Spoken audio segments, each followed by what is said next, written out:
네, 안녕하세요. 성공표별시작 접정부센터 이남규입니다. 네, 안녕하세요. 한예준입니다. 네, 학창 시절에 학원을 다녀보지 않은 학생을 손에 꼽을 정도로 거의 없을 것 같습니다. 네. 요즘에는 정말 필수가 아닌 필수 과정이 되어버린 사교육 열풍이 그동안에는 대학교를, 더 나은 대학교를 가기 위한 수단으로만 여겨졌는데 최근에는 이러한 열풍이 대학교에서도 혹은 대학교를 졸업하고 나서도 벗어나지 못하는 20대들이 더 늘고 있다고 합니다. 네, 그 이유가 바로 취업난 때문이라고 하는데요. 더 충격적인 건 취업 사교육을 받기 위해서 1년간 쓴 돈을 계산을 해보니까 평균적으로 215만 원이었고 월 평균 18만 원이라고 합니다. 네. 주요 지출은 영어 스펙을 올리기 위한 사교육이 가장 많았다고 하는데요. 열린 채용, 블라인드 채용이 확산이 되고는 있기는 합니다만 그래도 취업에 대한 불안감 때문에 사교육을 통해서라도 스펙을 쌓으려는 취준생 여러분들이 정말 많은 것 같습니다. 네. 취직이 안 되면 정말 심적으로도 많이 힘들 텐데 이렇게 돈이 많이 나간다면 얼마나 더 힘들고 짜증이 네. 나겠습니까? 저희가 한 푼이라도 더 아껴 드려야 될 것 같은데요. 오늘은 그저 앉아서 보기만 해도 채용 정보의 꿀팁까지 얻어갈 수 있는 정보를 또 저희가 마련해 봤습니다. 자, 그러면 목요일 잡정보센터 끝까지 잘 부탁드립니다.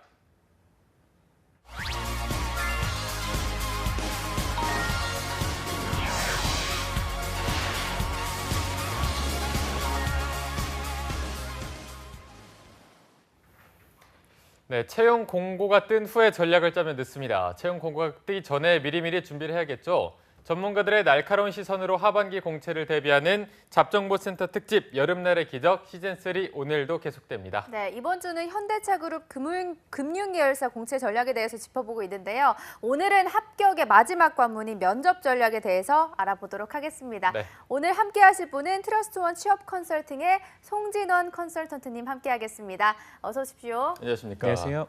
네, 어제 이어서 오늘도 또 잘 네, 부탁드리겠습니다. 잘 부탁드립니다. 자, 이제 면접 전형이 서류 전형과 인적성 단계를 거쳐서 정말 최종 합격하기 바로 전 단계라서 많은 분들이 떨리고 또 중요하게 생각하고 있을 텐데 면접을 보기 전에 지원자들이 좀 이런 준비를 하면은 도움이 된다 하는 게 있을까요? 네, 일단은 오늘 주제가 저희 현대그룹, 현대자동차그룹에 대한 것이니만큼 거기에 대해서 4가지로 좀 말씀드려보도록 하겠습니다. 네. 일단은 첫 번째, 진솔하고 소신 있게 면접 준비를 해야 됩니다. 최근에는 많은 분들이 일단 본인을 더 포장하려는 모습들을 강조하다 보니까 네. 오히려 이런 것에 점수가 많이 배점이 되어 있는 경우가 많습니다.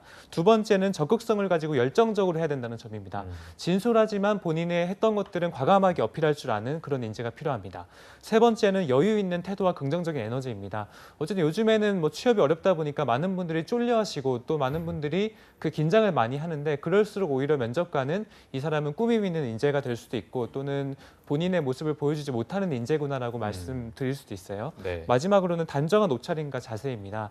이 지금 현대카드 같은 경우에는 계열사 같은 경우는 면접 복장이 캐주얼입니다. 그래서 본인한테 어떤 캐주얼이 잘 어울리는지 어떤 것이 가장 본인을 어필할 수 있는 캐주얼인지를 명확하게 좀 보고서 이에 대한 준비가 필요할 것 같습니다. 네. 네, 면접 전에 이렇게 지원자들이 꼭 준비해야 할 점들을 알려주셨습니다. 네. 그렇다면 이제 본격적으로 알아볼 텐데요. 현대 입사의 채용 전형은 어떤 식으로 이루어지고 있나요? 네, 채용 전형은 2017년부터 좀 바뀐 바가 있는데요. 원래는 서류 전형, 인적성 검사, 그다음 프리 인터뷰, 종합 면접, 최종 면접이었는데 이 종합 면접이 기획관리 직무와 그다음에 소프트웨어 엔지니어 직무와 병행 바뀌어지면서 구체적으로는 기획관리 직무는 과제 수행 관찰, 그다음에 소프트웨어 엔지니어 직무는 직무 면접으로 세분화됐다고 볼 수 있겠습니다. 네. 자, 그러면 서류 전형 다음에 인적성 검사, 프리 인터뷰, 과제 수행 관찰 또는 직무 면접 이렇게 하고 마지막에 임원 면접 이런 식으로 변경이 된 건데 그러면 저희가 지금부터 한 단계씩 좀 살펴보도록 하겠습니다. 먼저 프리 인터뷰라고 돼 있는데 이건 어떤 면접인가요? 그렇죠. 예전에는 지금 인적성 합격 후에 별도로 진행하는 그런 에세이 전형이 있었는데 에세이 전형이 없어지고 새로 대입된 것이 이제 프리 인터뷰입니다. 보통 이제 질문들을 보면은 사회, 경영, 문화예술 분야에 골고루 문제가 나오고 거시적인 좀 분석력을 볼 수 있는 주제가 나오게 됩니다. 네. 그래서 이 주제를 선택해서 한 5분 정도 시간을 주고 본인의 생각을 정리할 시간 준 다음에 이것들을 가지고 30분 정도 같이 면접관과 인터뷰하는 것이 프리 인터뷰가 되겠습니다. 네. 이게 지원자 혼자 들어가면 면접관은 한 두세 명 이 정도 있는 건가요? 네, 면접관은 2명 정도가 배칭될 것이고 그 한 3개 정도 질문 옵션을 줍니다. 그 3개 정도 질문 주면은 그중에 본인이 가장 자신 있는 질문을 하나 골라서 그중에 면접이 보는 형태가 되겠습니다. 네. 그럼 이 프리 인터뷰에서는 지원자들의 어떤 어떤 점들을 좀 평가하려고 하는 건가요? 그렇죠. 일단은 프리 인터뷰에서는 당일 공개된 주제에 대해서 준비를 해야 되기 때문에 좀 순발력이라든지 네. 아니면 논리적인 사고 이런 것들 보게 되는데 네. 사실은 이 지금 현대 자동차의 금융 계열사 같은 경우는 다양한 시도를 하고 있어요. 네. 그 업계에서 하지 않은 다양한 시도를 하고 있고 트렌드를 선제적으로 볼 수 있는 그런 역량을 되게 강조하다 보니까 이런 것들이 새로 도입이 되지 않았나라고 지금 추측하고 있습니다. 이게 뭐 순발력도 필요할 테고 의사 전달하는 능력 그리고 논리적인 사고력을 요하다 보니까 이에 대한 네. 평가가 이루어질 텐데 네. 좀 어떤 질문을 받게 되는지 뭐 기출 문제나 이런 걸로 저희가 좀 들어볼 수 있을까요? 네, 기출을 좀 저희가 갖고 와봤는데요. 일단은 한번 제가 말씀드려 보겠습니다. 네. 일단 첫 번째, 과학기술이 발전함에 따라서 기존 문화의 가치와 행태가 퇴색하고 있다. 이럴 경우에 전통적인 문화를 살려야 되는지 또는 과학기술 발전으로 문화는 쇠퇴할 수밖에 없는지 이에 대해서 의견을 좀 얘기해 보라는 것도 있었고 네. 핀테크의 미래는 어떠할 것 같나 이런 좀 질문하기도 하였고요. 4차 산업혁명에 대해서 논란에 대해서 한번 얘기해 봐라는 것도 있었고 인공지능이 만든 예술품도 진정한 예술품으로 저희가 인정을 해야 되나 뭐 이런 것도 있었으면서 또 인공지능이 만든 예술 작품의 소유권 혹시 저작권은 누구한테 있을까 이런 것들 소위 이제 뭐 이런 좀 거시적인 사고력과 본인만의 논리를 보는 사실 정답보다는 해답을 찾는 과정을 보는 과정이라고 생각하시면 되겠네요. 네. 저는 이렇게 질문만 봐도 좀 답변을 어떤 식으로 음. 해야 할지 어려운데 네, 이렇게 그렇죠. 미리 알았는데도 어려운데 그날 당일에 이런 질문을 보게 된다면 어떤 식으로 답변을 해야 할지 좀 멘붕이 올 것 네, 같거든요. 맞습니다. 좀 어떤 식으로 방향을 잡고 답변을 해나가면 좋을까요? 이게 뭐 삼성그룹 면접도 그렇지만 요즘에는 이런 되게 어려운 것들을 많이 하고 있어요. 왜냐하면 예전에는 입사와 포부, 뭐 지원 동기, 장단점 이런 거 물어보면 대략적으로 가늠이 됐으나 요즘에는 취업의 이제 전략 자체도 고도화가 되어 있고 대부분의 학생들이 컨텐츠를 잘 구성해서 오기 때문에 그런 질문들로는 이제 차별화가 안 되는 겁니다. 그래서 이제 면접 또한 되게 고도화가 됐다고 보시면 좋을 것 같고 이제 우리가 우리 의견을 이렇게 구조적으로 피력하는 것들 연습을 해야 되는데요. 많은 학생들이 정말 어려워하는 부분이에요. 그래서 저도 사실은 면접 준비를 도와주다 보면은 이런 좀 구조적인 사고력 또는 논리적인 사고력을 어떻게 하면 배양할 수 있을지를 끊임없이 고민하면서 학생들을 좀 업그레이드 시키고 있는데요. 네. 일단은 우리나라에서는 토론 문화가 많이 없다 보니까 본인의 의견을 피력하는 것을 연습을 해야 되고 일단 먼저 좀 예시를 들어서 말씀드려 보도록 할게요. 좀 쉬운 예시로 두 아나운서님 질문 드려도 괜찮을까요? 네. 긴장되네요. 아, 굉장히. 그래서 이제 그냥 자유롭게 혹시 팀플 해보셨죠? 네, 팀플 네, 해봤죠. 팀플 네. 해보셨잖아요. 그때 만약 갈등이 생겼다. 음. 그럼 갈등을 해결할 수 있는 방법들이 대략적으로 어떤 게 있을까요? 갈등을 해결할 수 있는 방법. 만약에 뭐 팀원하고 팀장이었는데 팀원하고 갈등 때문에 뭔가 잘 안 됐다, 안 되고 있는 상황이다. 그럴 때는 뭐 공감해 줄 수도 있는 것이고 또 네. 어떤 것들이 있을까요? 뭐 소통이 있을 테고요. 네, 그렇죠. 또 탈락, 뭐가 있을까요? 탈락입니다. 바로 탈락인가요? 네, 탈락입니다. 아니면 뭐 이런 갈등이 있을 때 좀 정말 솔직하게 네. 이게 좀 상대평가이기 때문에 네. 뭐 열심히 참여하지 않는 친구들은 좋네요. 그냥 좀 참여를 하는 친구들 쪽으로만 방향을 잡아가는 게 네. 좋을 것 같다라고 답변하는 거 어떤가요? 좋아요. 그래서 이제 두 분이 사실 정답을 말씀해 주셨어요. 왜냐하면 그 어쨌든 갈등을 해결해 나갈 때는 공감만 있어도 안 되고 이제 말씀하신 것처럼 좀 이성적인 사고만 있어도 둘 다 이제 같이 섞으면 되게 좋은 답변이 잘 되겠죠. 네. 그래서 이제 그 뭔가 말씀하실 때는 제가 한번 예를 들어볼게요. 그 갈등을 해결함에 있어서 저는 공감해주고 이해해주고 경청해주고 일단은 갈등이 뭔지 모르겠으나 어쨌든 위로를 많이 해줬습니다. 네. 어떤가요, 답변?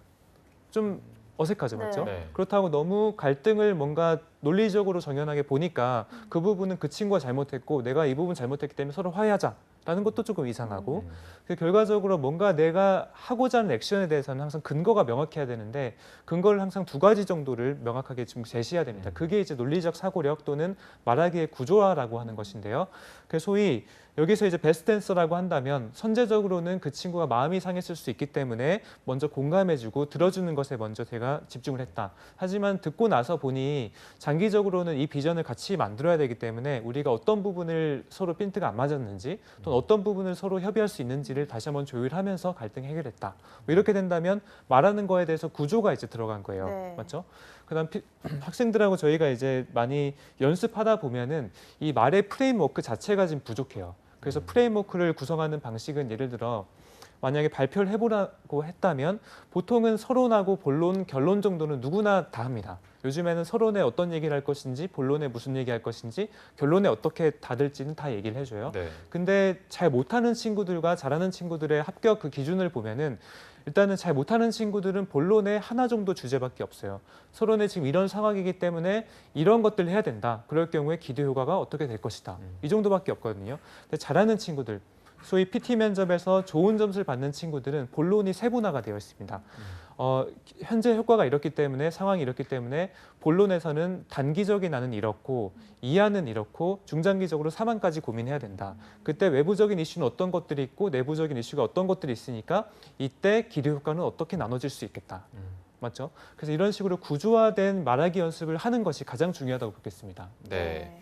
자, 저희가 프리 인터뷰에 대해서 어떻게 하면 좀 고득점을 얻을 수 있을지 전략에 대해서 짚어봤는데요. 일단 말하기의 구조화를 그렇죠. 좀 하는 연습이 중요할 것 같고요. 근거가 항상 좀 한두 개 정도는 뒷받침이 돼야 된다. 이거를 기억하셔야 될 것 같습니다. 자, 저희가 두 번째로 살펴볼 면접 전형은 직무별 면접인 과제 수행 관찰 또는 직무 면접 SE로 진행이 되는데 이게 이제 종합 면접에서 작년부터 바뀐 전형입니다. 자, 먼저 기획관리 직무 지원자가 진행하게 될 과제 수행 관찰 면접이 이게 어떻게 진행이 되는 건가요? 네, 과제 수행 관찰은 기획 관리라고 해서 뭐 기획팀을 뽑나 이렇게 생각하시면 안 되고 보시면은 마케팅이라든지 홍보라든지 경영 지원, 인사, 총무 이런 것들이 다 포함되어 있는 직군이라고 보시면 되겠습니다. 네. 그 과제 수행 관찰은 일단은 시간이 꽤 오래 걸려요. 총 이제 한 3시간 정도를 진행하게 되고 보통 처음 들어가시면 이제 50분 정도 개별적으로 준비할 시간을 줍니다. 네. 그래서 개별적으로 한 과제에 대해서 본인이 의견을 정리할 시간을 충분히 준 다음에 그다음에 이제 그 과제를 선택한 학생들과 같이 만나서 또 50분 정도 토론할 시간을 줍니다. 그 토론할 때는 최종안을 선정을 해야 되고 그다음 PPT를 진행해서 서로 한 5분 정도, 10분 정도 발표를 한 다음에 Q&A를 갖는 시간으로 네. 진행됩니다. 결과적으로 토론과 PT가 둘 다 합쳐져 있는 형식이라고 보면 되겠네요. 네, 뭔가 이게 면접관하고 직접 대화를 하는 게 아니라 관찰을 받는다는 느낌이 드니까 어떤 식으로 준비를 해야 될지도 좀 감이 안 잡히는데 이런 PT 면접, 토론 면접 과정에서는 고득점을 얻으려면 어떻게 준비를 하면 좋을까요? 그렇죠. 이게 50분 동안 어쨌든 혼자 준비해야 되기 때문에 이전 구조적인 이제 사고력이 없는 학생들 같은 경우는 50분을 거진 허비할 수도 있어요. 네. 그다음에 50분을 허비했다고 하더라도 토론 면접에서 잘해야 되는데 그것 또한 힘들 수도 있고 그래서 일단은 제가 오늘 두 가지로 나눠서 말씀드릴 건데 먼저 토론 면접과 그다음에 PT 면접으로 나눠서 말씀드리도록 하겠습니다. 네. 일단 토론 면접 같은 경우는 결과적으로 내 의견을 피력하는 것보다는 일단 설득이 가장 중요합니다. 설득. 그래서 같이 있는 구성원들끼리 최고의 설득 과정을 통해서 하나의 아주 괜찮은 안을 만드는 것이 목적이라고 보시면 될 것 같고 그 설득이라고 한다면 제가 이전에 계속 말씀드렸는데 3가지가 필요하다고 말씀드렸어요. 그거는 이성적인 접근과 감성적인 접근 그리고 인성적인 접근입니다. 이성적인 접근이라고 한다면 토론 면접에 만약 비추어 보자면 이해관계자들의 요구를 파악하고 명확하게 내 논리를 만드는 것이 이성적인 접근이 될 것입니다. 네. 그래서 주제에 대해서 내 의견들을 구조화해서 한번 정리를 해보시는 게 첫 번째. 두 번째는 감성적인 접근. 이것은 소위 나 혼자 의견을 피력하는 장소가 아니고 다양한 사람들과 협업을 하는 그런 것들을 보여줘야 되기 때문에 관계 촉진을 위한 다양한 시도를 하는 것이 두 번째 감성적인 접근. 인성적인 접근 혹시 뭘까요? 글쎄요. 인성적인 좀 접근은 분위기를 풀어주려고 하거나 그렇죠. 그런 왜냐하면 부분일까요? 다 같이 말하는 거고 어떻게 보면 틀린 답변이 있을 수도 있잖아요. 네네. 맞죠? 그럴 경우에는 소위 예스앤법 화법을 활용을 해야 되는데 뭔지 다 아시죠? 맞죠? 나하고 의견이 대치된다고 하더라도 먼저 그 부분의 의견을 동감한다. 하지만 내 의견은 좀 이런 것 같다라고 yes 이제 and 얘기해 주는 but. 거죠. 네, 예스앤법 화법. 예스 네. 네, 그렇습니다. 이제 알았네요. 네, 그게 이제 소위 인성적인 접근이라고 하는 건데 네. 소위 이제 내 에티켓을 보여주고 내 매너를 보여주는 거예요. 그러면서 할 말은 다 해야죠. 얼마나 어렵습니까? 맞죠? 네. 그러게요. 네. 일단은 이 토론 면접 과정의 목표는 설득이고 네. 여기에 또 설득을 할 때 이성적인 거, 감성적인 거, 인성적인 거를 좀 고려해서 제일 효과적인 답이랄까요? 괜찮은 답을 그쵸. 해야 되는 게 이제 목표가 될 네. 텐데 자, 토론 면접은 이렇게 준비를 하고 PT 면접은 또 어떻게 접근하는 게 좋을까요? 네, PT 면접 또한 2가지 정도 말씀드려 볼게요. 네. PT 면접은 일단 아까 전에 말씀드린 것들을 이제 구조화된 사고를 해야 된다고 말씀드렸는데 PT 면접에서는 이거를 꼭 기억해 주시면 돼요. 구조적 사고란 PT 면접에서는 피라미드다. 피라미드. 예를 들어 4차 산업혁명에 대해서 물어봤다고 한다면 일단 4차 산업혁명의 문제점에 대해서 논하시오라는 답변을 만약 해봐야 된다고 보세요. 네. 그럼 4차 산업혁명이라는 게 맨 위에 있을 거예요. 맞죠? 그럼 그것을 구성하는 문제점이 뭔지 하위 요소들을 2개 정도 만들어 보는 겁니다.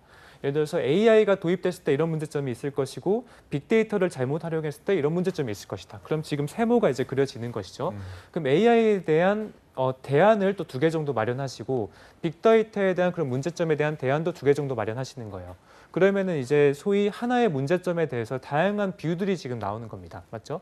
그래서 그거를 나누는 것 자체가 이제 구조적 사고라고 하는 것이고요. 이를 이제 어떻게 하면 이 2개를 잘 나눌 것인가. 소위 이제 계속 쪼개는 방법들에 대해서 어떻게 하면 잘 쪼개는가를 보는 것이 이제 전략적인 사고라고 하는 것입니다.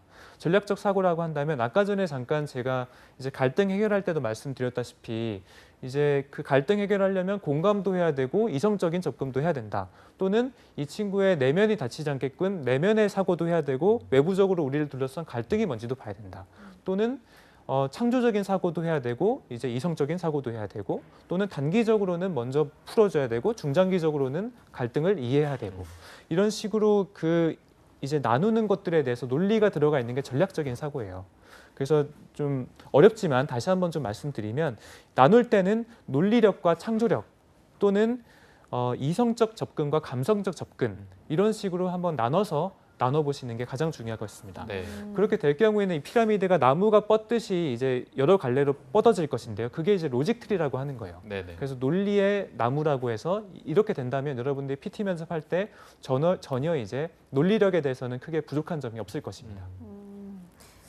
PT 면접이나 아까 말했던 이런 토론 면접이나 이성적 접근이나 이런 논리적 접근이 좀 같이 감성적이랑 분배가 네, 돼서 그렇죠. 진행을 해야 될 것 같다는 생각이 드는데요. 소프트 엔지니어 직무의 경우에는 또 직무 면접으로 진행이 되는데 여기서는 어떤 식으로 진행이 되고 어떤 걸 좀 묻는 건가요?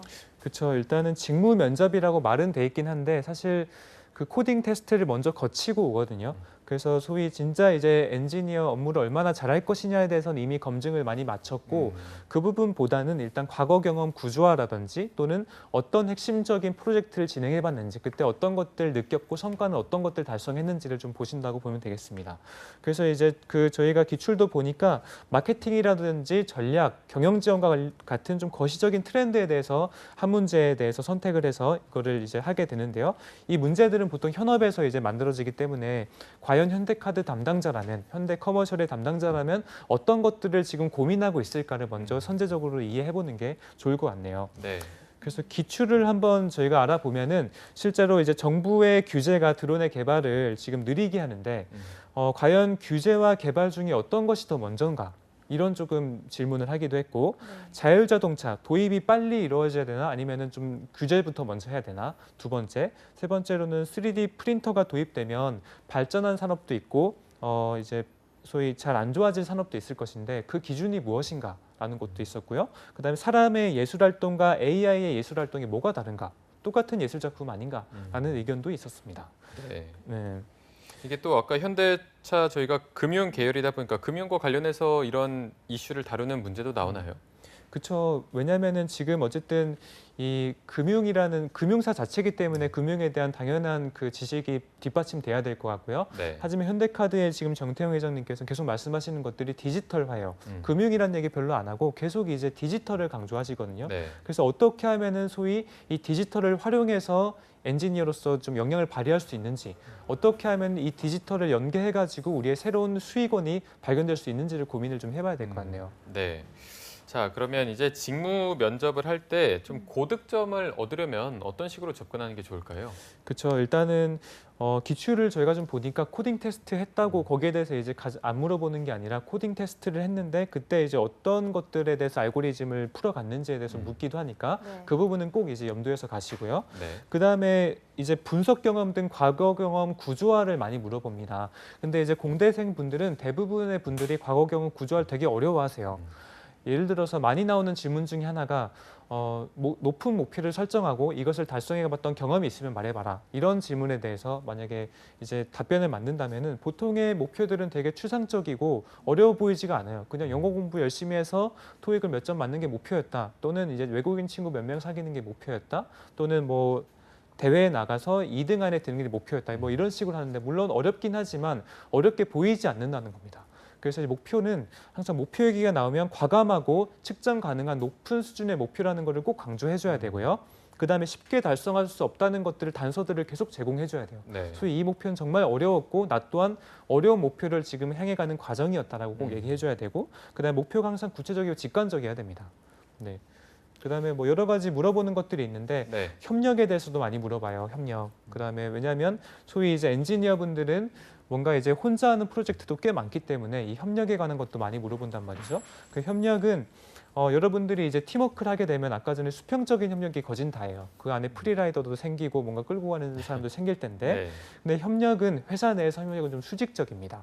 항상 팀장이 있고 과장이 있고 대리가 있고 주임이 있죠. 그래서 여러분들이 생각하는 협력은 가장 중요한 것 중에 하나가 서로 공감하고 이해하고 또는 누가 빠지면은 나오게끔 하고 이런 것들 아니에요. 협력에서 가장 중요한 것은 공동의 목표 달성을 위해서 다 같은 사람이 한 방향을 볼 수 있도록 비전을 제시하는 겁니다.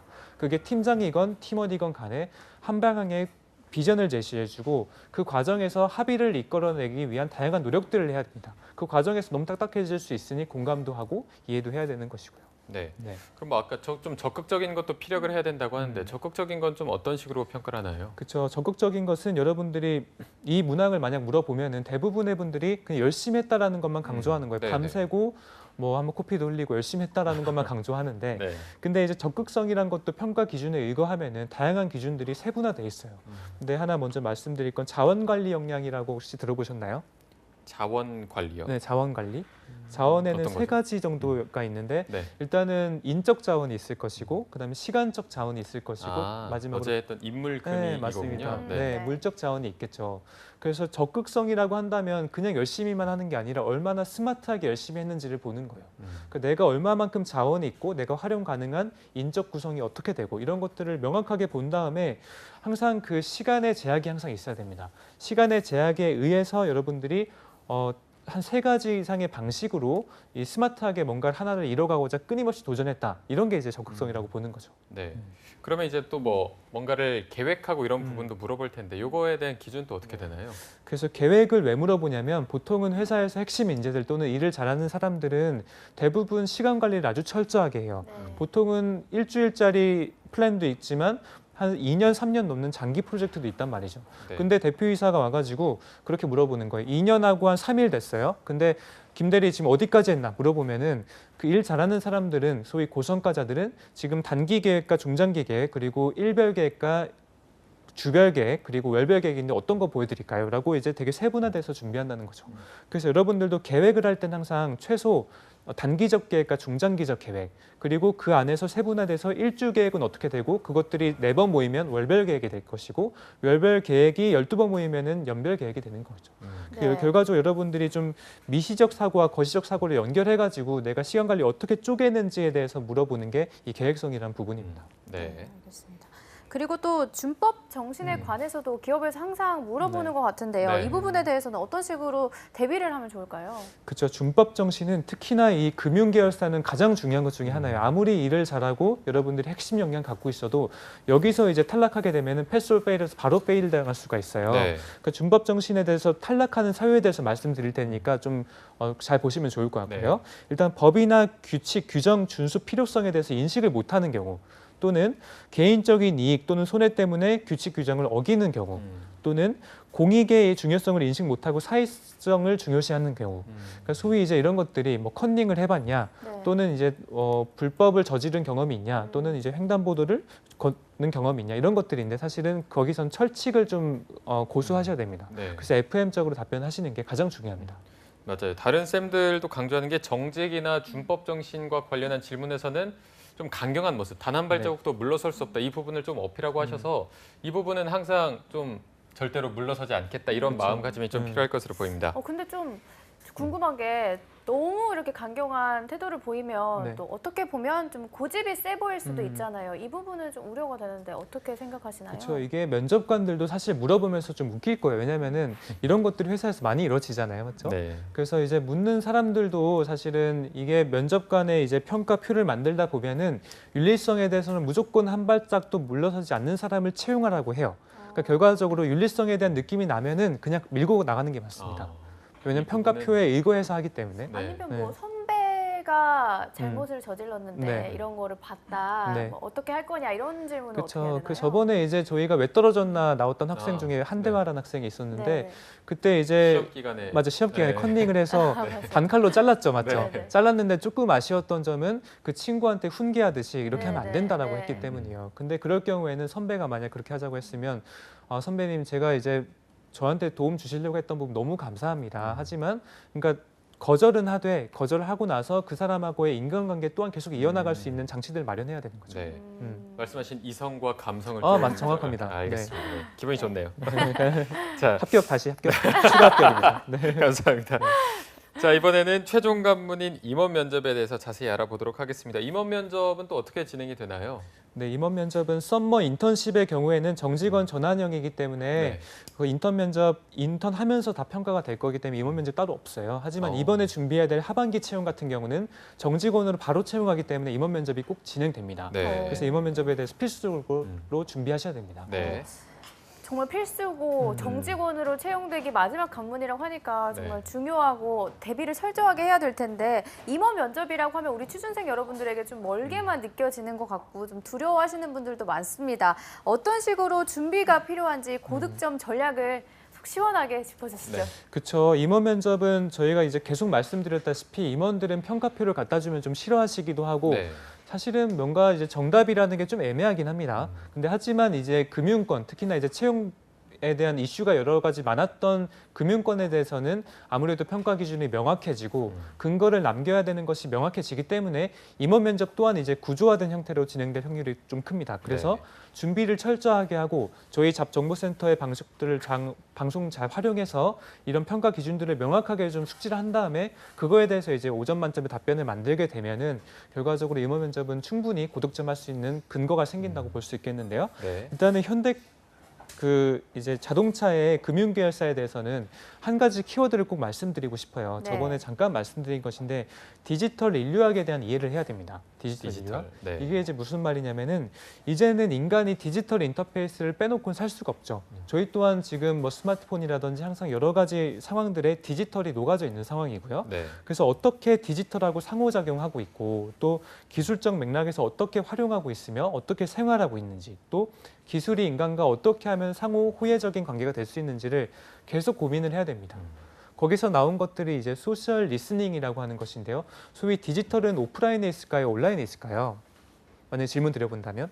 온라인이 있겠죠. 그렇죠. 온라인에 대부분 있어요. 네. 결과적으로 여러분들이 지금 이제는 오프라인에서 내가 팀워크를 했고 또는 오프라인에서 이런 이제 뭐 히말라야 산 올랐다던가 그런 에피소드도 중요하지만 여러분들이 온라인 커뮤니티 또는 온라인에서 공동으로 뭔가 SNS를 활용해 가지고 가치를 창조해 봤던 경험 또는 그를 통해서 이 사람들이 인류학적으로 디지털에서 어떻게 변화하고 있는지 이런 것들을 해본 경험이 있다면 꼭 뒷받침하는 경험으로 쓸 수가 있겠죠. 네. 네.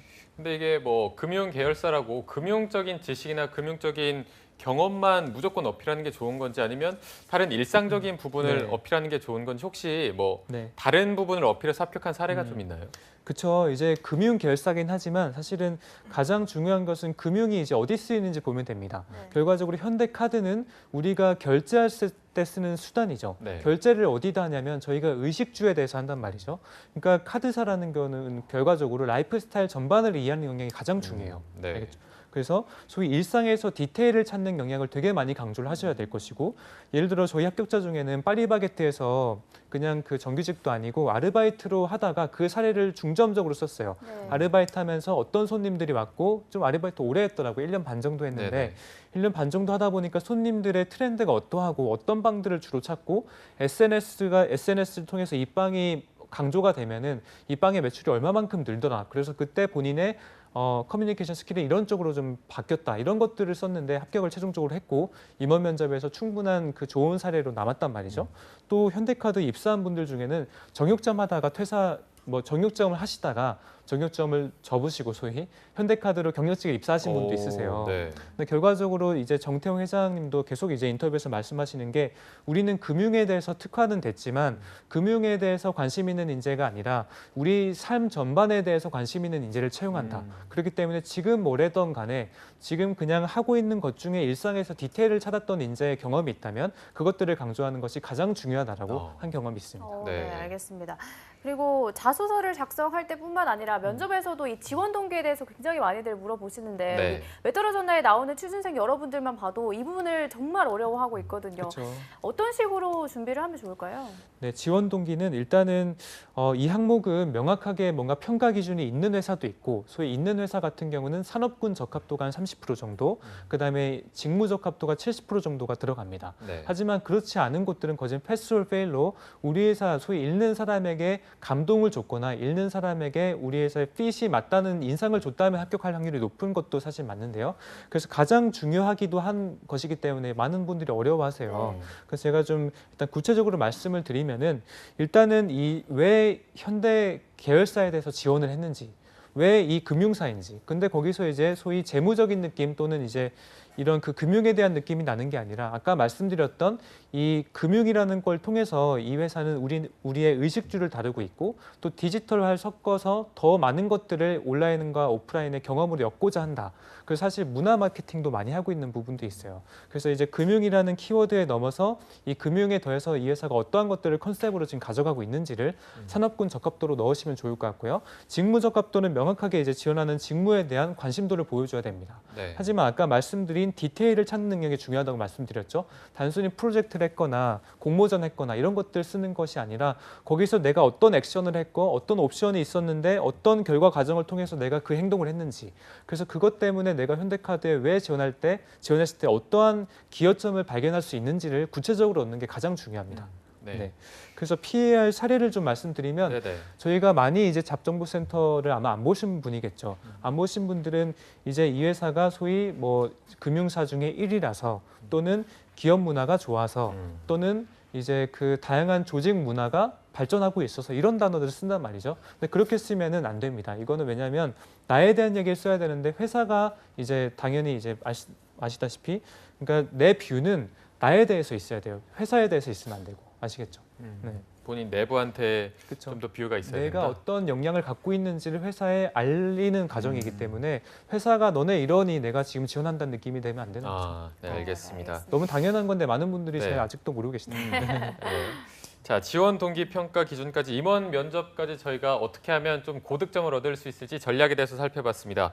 자, 그러면 마지막으로 이제 면접을 많은 분들이 준비하면서 조금 이전만큼은 유의했으면 한다 하는 점들이 있을까요? 네, 일단은 현대자동차 금융계열이 내사가 이름도 좀 비슷한 것 같고 하는 일도 좀 비슷하다 보니까 내 회사가 뭘 하는지 모르는 분들이 꽤 많아요. 네. 지원하면서도 합격해도 잘 모르는 경우 많고. 네. 그래서 이제 그걸 좀 언급해드리고 마지막 마무리하는 게 좋을 것 같아요. 네. 현대카드는 신용카드 업무를 담당하고 있습니다. 우리가 이제 카드 쓰실 때 하는 것들. 근데 현대캐피탈은 자동차 할부 금융을 주로 다루고 있어요. 그래서 회사로 국내 할부 금융 업계 중에 제일 크다고 보시면 되겠습니다. 네. 세 번째로 현대라이프는 보험회사입니다. 보험회사.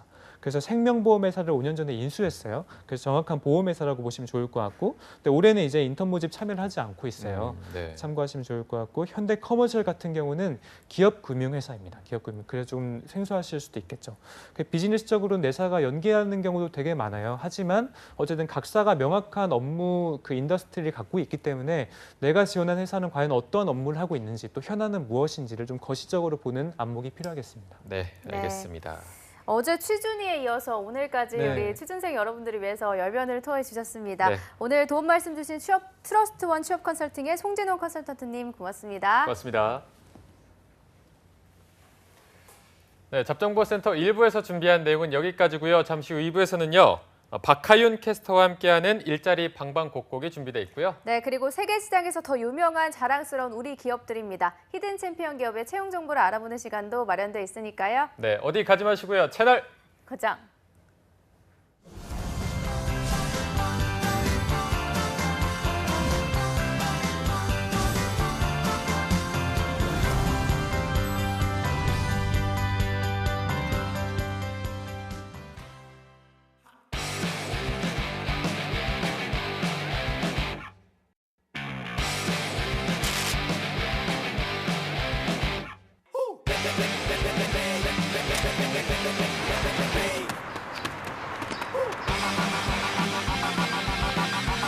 7,300개 기업의 참여로 배우면서 일하는 능력 중심 일학습 병행제. 일학습 병행제로 꿈을 향해 달리고, 일학습 병행제로 직무 능력을 배우고. 스펙보다 능력으로 인정받는 대한민국. 능력 중심 사회는 일학습 병행제로부터. 요즘 취업이 하늘의 별 따기인데 급여 몇 달 밀리는 게 어때서 그래? 주휴수당? 난 옛날에 그런 거 안 받고 일했는데 난 그런 거 몰라. 일 못하면 돈 안 주고 자라는 게 당연한 거 아니야? 근로계약서 안 쓰면 퇴직금 안 줘도 돼. 이렇게 임금을 고의적으로 안 주고 버티는 사장님들, 이건 웹툰의 가상 스토리가 아닙니다. 아시죠? 고의적 임금 체불은 처벌받을 수도 있다는 거. 사업주와 근로자 서로가 신뢰받는 임금 체불 없는 사회, 모두가 바라는 내일입니다. 체불 말고 지불!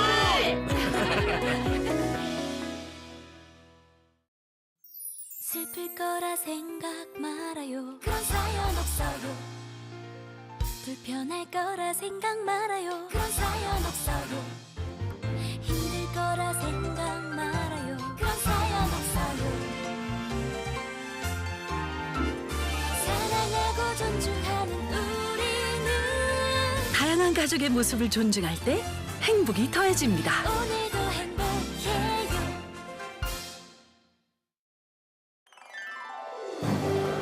한국 직업 방송을 보면 취업이 보입니다.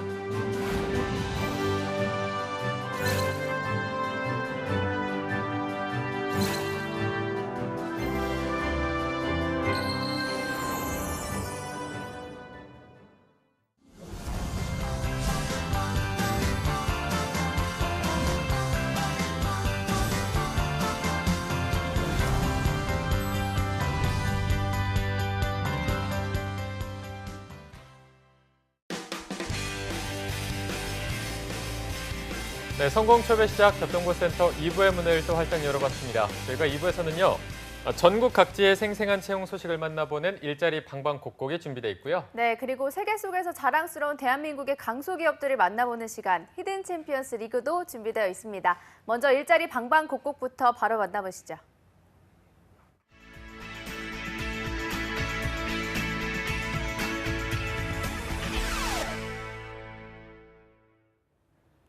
네, 우리 동네 오늘은 과연 어떤 일자리가 올라와 있는지 매일매일 전국 각지의 생생한 취업 정보를 알려드리는 일자리 방방곡곡. 오늘은 강원부터 살펴보도록 할 텐데요. 춘천 고용복지 플러스의 이금주 주무관님 연결되어 있다고 합니다. 안녕하세요, 주무관님. 안녕하세요. 춘천 고용복지 플러스 센터 이금주입니다. 네, 안녕하세요, 주무관님. 오늘은 어떤 채용 정보 준비해 주셨나요? 이번 주 소개해드릴 구인사업장은 강원 산림치유협동조합입니다. 춘천시 동면 장항리에 소재하고 있는 임업 관련 서비스업으로 행정회계 사무원 1명을 채용합니다. 지원 자격은 학력과 경력은 관계없고 파워포인트, 엑셀, 한글 문서 등 원활하게 활용 가능하신 분을 우대하며 주 5일 근무이고 월급은 160만 원 이상입니다. 접수 마감일은 채용 시까지로 지원을 희망하시는 분은 워크넷 채용 정보를 참조하셔서 팩스 또는 이메일 지원하시기 바랍니다.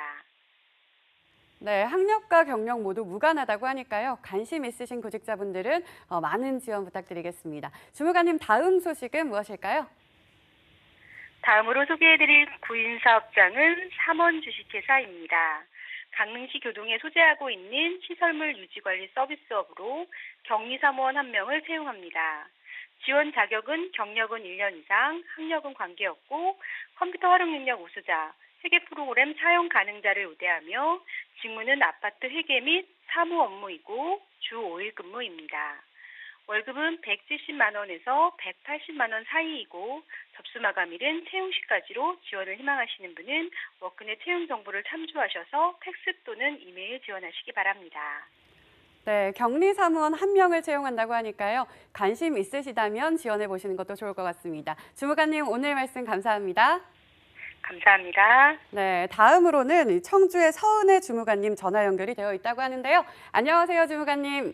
네, 안녕하세요. 청주 고용복지 플러스 센터 서은혜입니다. 네, 오늘 충청도에는 어떤 소식 있을까요?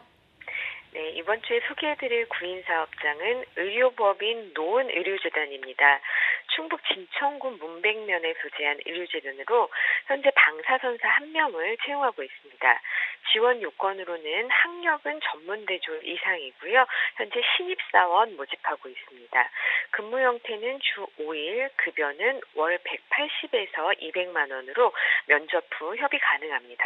입사를 희망하시는 분들은요, 이력서, 자기소개서 준비하셔서 방문 또는 이메일 접수하시면 되겠습니다. 참고로 접수 마감일은요, 8월 30일까지입니다. 네, 경력이 무관한 신입 방사선사 1명을 고용한다고 하니까요. 관심 있으신 분들은 많은 지원 부탁드립니다. 주무관님 다음 소식도 알려주시죠. 네, 이번에는 구직자들에게 도움이 될 만한 취업 프로그램 소개해 드릴 건데요. 다음 주 목요일인 8월 2일 근로기준법을 주제로 10시부터 12시까지 단기 취업 특강을 진행합니다. 참여 방법은 워크넷 통해서 직접 신청도 가능하시고요. 고용센터를 직접 방문하셔서 신청하실 수도 있습니다. 관련해서 문의사항은요. 전화 043-230-6790으로 연락하시면 되겠습니다. 네, 구직자 여러분들을 위한 특강까지 준비하셨다고 하니까요. 많은 관심과 참여 부탁드립니다. 주무관님 오늘 소식 감사합니다. 네, 고맙습니다. 네, 지금까지 일자리 방방곡곡 강원도와 충청도 소식 알아봤습니다.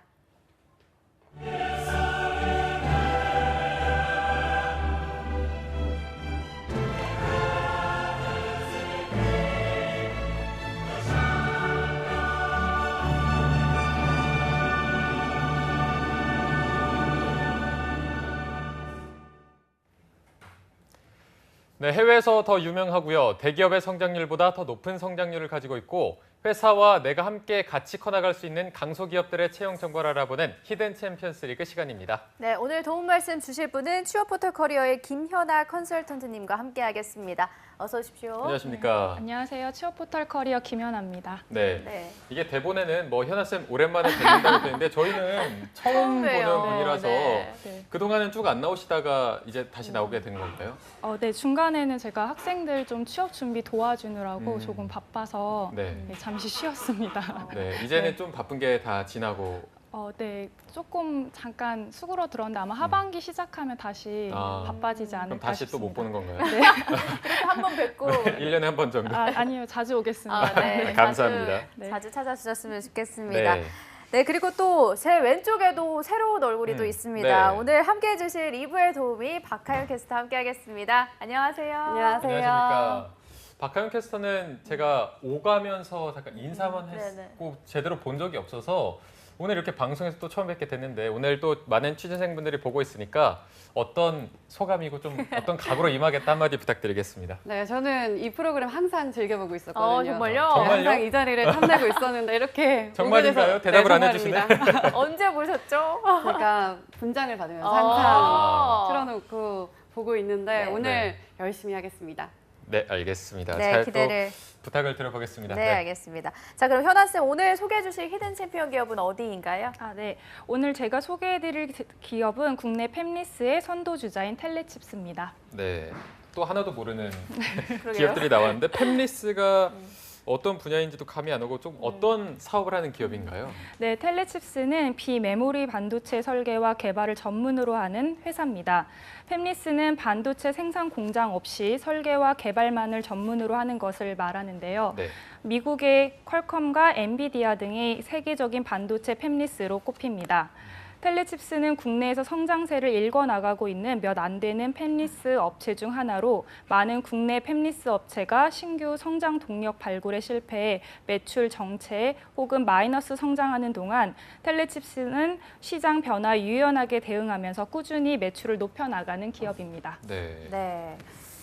좀 생소해서 다시 한번 말씀을 드리자면 팹리스란 반도체 생산 공장 없이 설계와 개발만을 전문으로 하는 기업이라고 말씀을 해주셨는데 주로 어떤 주력 제품들이 존재하고 있나요? 네, 텔레칩스는 설립 초반에 MP3 플레이어와 모바일 반도체 칩을 중심으로 성장했고 그 이후에는 카 오디오용 반도체 개발로 확장해 나가는데요.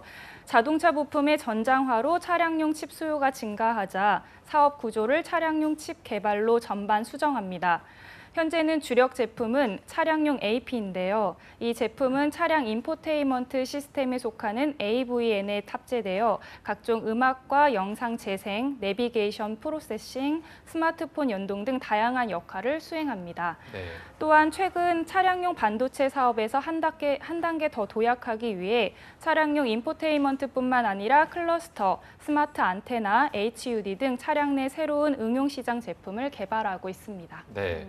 아까 현아 쌤께서 말씀하실 때 많은 국내 이 팹리스 업체가 신규 성장 동력 발굴에 실패해서 매출이 정체되거나 혹은 마이너스 성장을 할 때 이 텔레칩스는 꾸준하게 매출을 네. 높여가고 있어서 좀 성장성에 대한 부분을 전망을 해주셨는데 이 외에도 좀 특화된 부분이 있다면 또 어떤 게 있을까요? 네, 있습니다. 바로 차별화된 기술력인데요.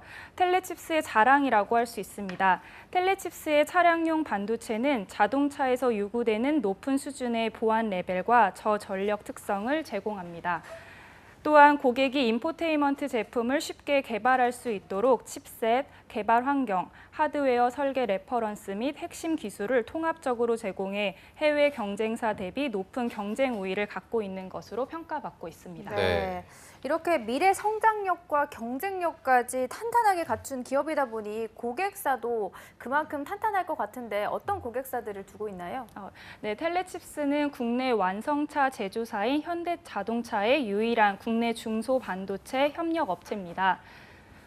국산화율 0%였던 차량 인포테인먼트 시장에 진출해 현재는 현대 기아차 차량용 오디오 플랫폼 탑재되는 AP 가운데 텔레칩스 점유율은 80% 이상입니다. 네, 또 현대자동차 반가운 기업이 나왔습니다. 이번 주 내내 저희가 그러게요. 다루고 있는데 네. 자, 국내 자동차 중에서도 시장 점유율이 가장 큰 현대기아차에서 80%를 차지한다고 하니까 이 텔레칩스의 존재감이 굉장히 클 것 같거든요. 네네. 그렇죠. 텔레칩스는 2015년부터 현대 기아차에 AVN용 AP 칩을 공급하면서 급성장했는데요. 네. 현대 기아차를 고객사로 확보한 데 이어 중국, 일본 등 글로벌 전장 업체와 관계를 맺으면서 본격 성장기를 맞이하고 있습니다. GM, 폭스바겐, 르노, 닛산, 혼다, 지리차 등 글로벌 완성차 제조사의 다수 모델에도 텔레칩스 제품이 탑재되고 있는데요. 2017년 말 기준으로 누적 매출의 80%가량이 자동차 부분에서 발생했습니다.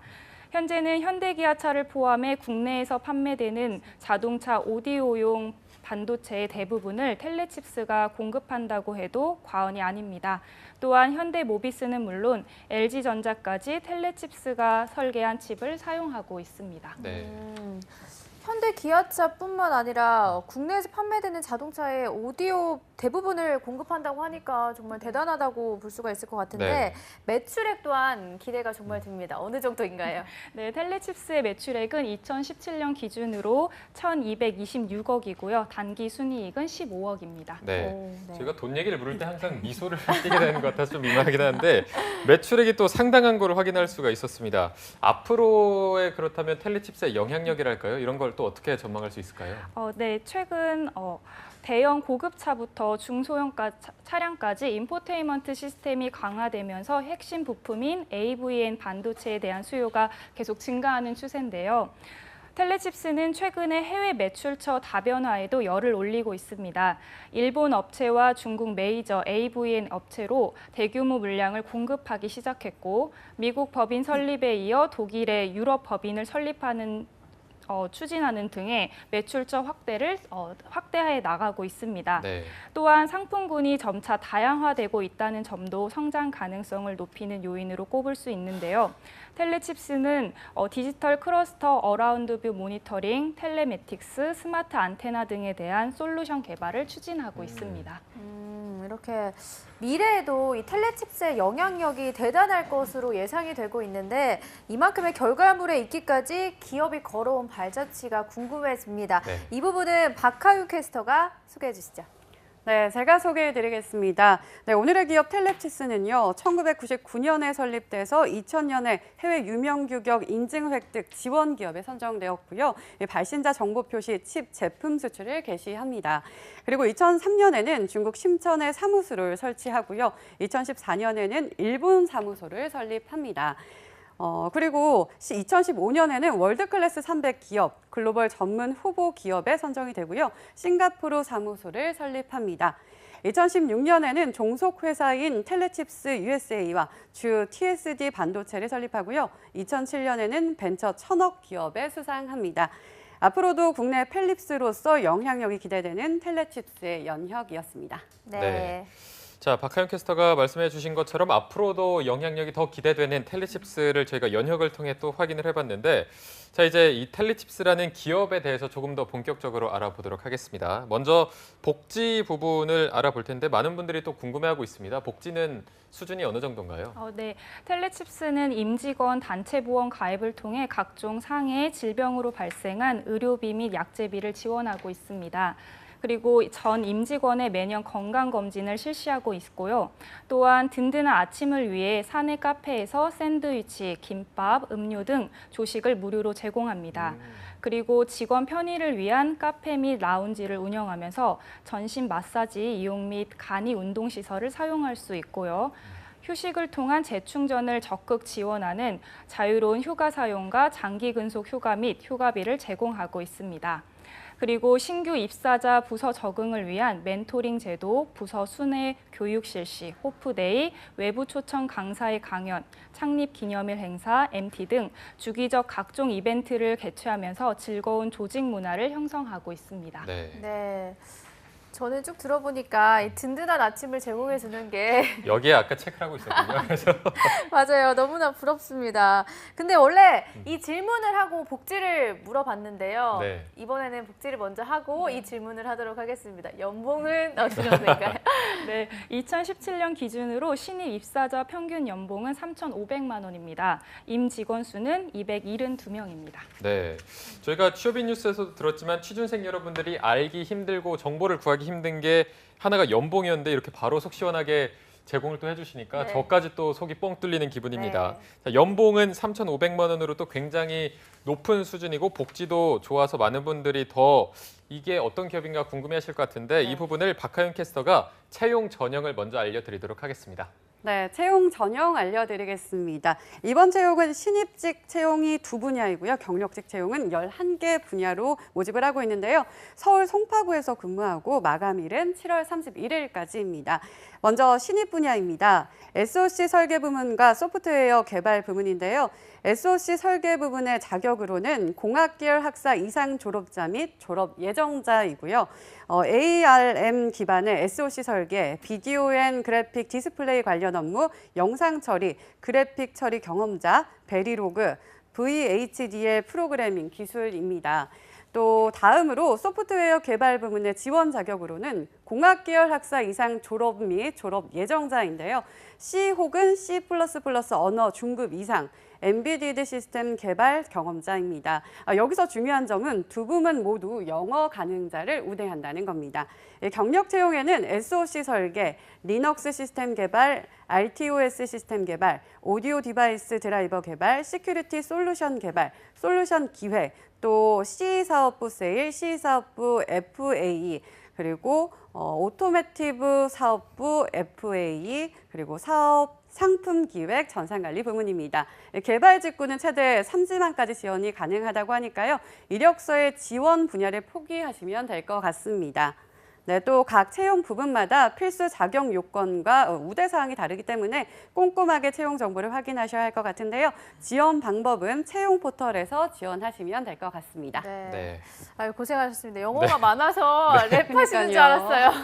저희가 안 읽어서 다행이네요. 그러니까요. 네, 감사드리고 이번에는 현아 쌤께 여쭤보도록 하겠습니다. 채용 네. 절차는 어떤 식으로 이루어지나요? 네, 텔레칩스의 채용 절차는 서류 전형, 면접 전형, 채용 검진, 최종 합격 순입니다. 네, 채용 절차는 좀 비교적 단순하게 이루어지고 있는 것으로 보이고요. 아까 채용 전형에 대해서 조금 더 말씀드리면 7월 31일까지 얼마 기간이 안 남아서 네. 오늘 방송을 보고 지원하실 분들이라면 조금 더 서두르는 게 좋을 것 같습니다. 신입직 2개 분야, 경력직 11개 분야를 모집하고 있고 서울 송파에서 근무를 한다고 합니다.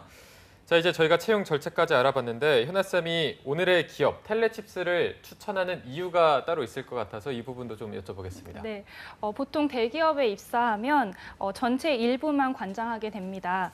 하지만 텔레칩스에서 선행 기술 기획, 개발, 고객사 영업, 서비스까지 모든 분야를 경험해 볼 수 있습니다. 그리고 이 과정에서 전체를 볼 수 있는 모든 지식과 경험, 지혜를 배울 수 있으며 그만큼 빨리 성장할 수 있을 겁니다. 또한 텔레칩스의 연봉은 국내 동종업계 대비 최고 수준이며 직원들과의 이익을 공유하는 PS 제도를 통해 매년 초과 이익에 해당되는 부분의 성과급을 지급하기도 합니다. 또한 본사 소재지가 서울 잠실에 있다는 것도 신규 취업 준비생 혹은 잠재 이직자에게 매력적이지 않을까 싶습니다. 그리고 마지막으로 텔레칩스는 주요 고객사 대부분이 해외에 있기 때문에 국제적 마인드를 가진 반도체 인재로 클 수 있다는 장점이 있습니다. 네. 네. 마지막으로 또 박하윤 캐스터한테도 마지막 단골 질문을 드리도록 하겠습니다. 박하윤 캐스터가 취준생이라면 아니면 주변에 취준생이 있는 친구들에게 이 텔레칩스 추천해주고 싶으신가요? 네, 저는 단연 추천해드리고 싶습니다. 고민할 필요가 없는 게 고민할 시간에 아예 지원을 하고 이제 뽑히고 나서 고민해도 늦지 않다. 이렇게도 생각하고요. 또 동종 업계에서 가장 높은 연봉이라고 하셨는데 사실 아무리 힘들어도 돈을 받고 나면 싹 가시더라고요. 바로 지원해 보셔도 좋을 것 같습니다. 네. 자, 오늘 박하윤 캐스터가 굉장히 또 귀에 쏙 들리는 말을 한 게 고민할 필요가 없는 기업인 것 같습니다. 정말 복지면 복지, 연봉이면 연봉 모두 다 훌륭하고 또 무엇보다 앞으로의 성장이 더 기대가 되기 때문에 텔레칩스에 대해서 좀 많이 관심 부탁드리고요. 자, 오늘 함께 해주신 취업 포털 커리어의 김현아 컨설턴트 그리고 박하윤 캐스터 두 분 너무 고맙습니다. 고맙습니다. 네, 감사합니다. 네, 잡정보센터 오늘 준비한 내용은 여기까지고요. 내일은 또 기분 좋은 불금이 찾아옵니다. 네. 금요일 저희가 또 금요 스페셜을 준비해봤는데요. 저희가 저번 주부터 새롭게 마련한 코너 기억하실지 모르겠습니다. 취업에 바쁜 그대들을 위해 떠먹여주는 상식 토크 잡 소리꾼이 준비되어 있고요. 네, 잡 소리꾼도 준비되어 있고요. 미래 유망 직업에 대한 모든 것을 알려주는 신비한 신직업사전도 준비되어 있으니까요. 네. 내일 방송도 기대 많이 해주시기 바랍니다. 네, 저희는 내일 오전 10시에 또 찾아뵙도록 하겠습니다. 시청해주신 여러분 고맙습니다. 고맙습니다.